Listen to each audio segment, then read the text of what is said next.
ইনশাল্লাহ আমি একটা জিনিস তৈরি করেছিলাম ইনকিউবেটর, সেটা আজকে বাচ্চা হয়েছে টেস্টিংয়ে। তো মোটামুটি ভালোই কাজ করতেছে। তো প্রথমে আমি এটা এমনি মজায় মজায় বানিয়েছিলাম, দেখলাম কেমন হয়। এখন বানানোর পর দেখি না, ভালোই হয়েছে। অনেক একটু করে দেখলাম, তো ভালোই। মোটামুটি আমার প্রথম টেস্টিংয়ে জিনিসপাতি। তো দেখেন ফাইনাল করার পর এরকম কিছুটা দেখা যাচ্ছে। আর এখানে আমি ডিম দিয়েছিলাম কোয়েল পাখির 100টার মতো, আর মুরগির ডিম ছিল 8টা 12টার মতো, 10টার মতো। কিন্তু তার ভিতর থেকে 2টা মুরগির ডিম নষ্ট হয়েছে। তারপর কোয়েল পাখির ডিম যেটি আছে সবটি নষ্ট হয়েছে। নষ্ট বলতে হাটে থেকে ডিম কেনা ছিল, সে ডিমে বাচ্চা হয় না। আমি তো তা বুঝতে পারিনি যে হাটের ডিমে বাচ্চা হয় না। তারপর আর কি ডিমগুলো তুলে বেজে খেয়ে ফেলেছি। নষ্ট হয় নাই, কিন্তু ডিমের ভিতরে পুরো সাদা, কোনো ব্রণ টন কিচ্ছু দেখা যায় না। ভাবলাম নষ্ট ফেলে দিয়ে লাভ কি, পরে সেদ্ধ করে বেজে খেয়ে ফেলেছি। তো মোটামুটি আমার প্রতিদিন এটা ছিল বোধ হয় 10 দিন তখনকার ভিডিও। মোটামুটি প্রতিদিন ভালোই চেক মেক দিতাম, দেখি কি হয়।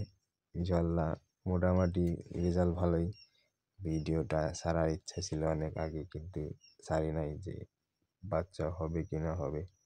আর এটা ছিল আমার 15 দিনের হয়তো ভিডিও। তখনও ডিমগুলো সেরকম করি নাই যে কী বানি হবে।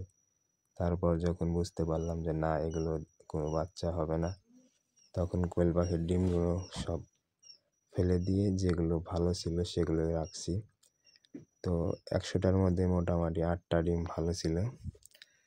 তো এটা আমার মেশিনের সেট আপ, সব কিছুই আমার নিজের হাতে করা, সব কিছু ডিজিটালি, কিন্তু সব কিছু নিজেই করেছি।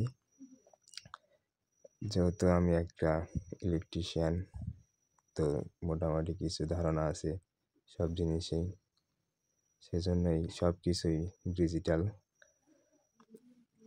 আমি দেখেছি অনেক সুন্দর সুন্দর ইনকিউবেটরটা তো হাতে বানানো, সেই জন্যই এরকম একটুই।